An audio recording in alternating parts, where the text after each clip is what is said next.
Yeah, motherfucker! Ei vaan. Minä en todellakaan mikään gangstapelle, vaan minä olen Abraham Van Kärkkäinen. Minä olen limaisten latino gigolo-räppärien teurastaja.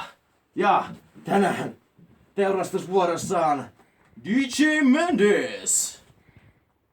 On muuten harvinaisen paska-artisti, katsotaas. Levy valmiiksi tohon ja täältä löytyy kuvia. Mendesillä on paljon frendejä, niin kuin se on. Kova äijä. Silloin myös tos näette tatuoinut itteensä Latino. Ja sitten oman taiteilijan nimensäkin niinku arvostan suuresti kavereita, my homeboys ja motherfucker.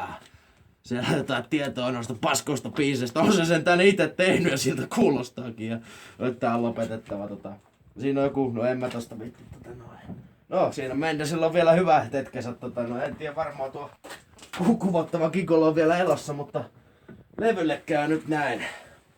Hanskat käteen. Joo.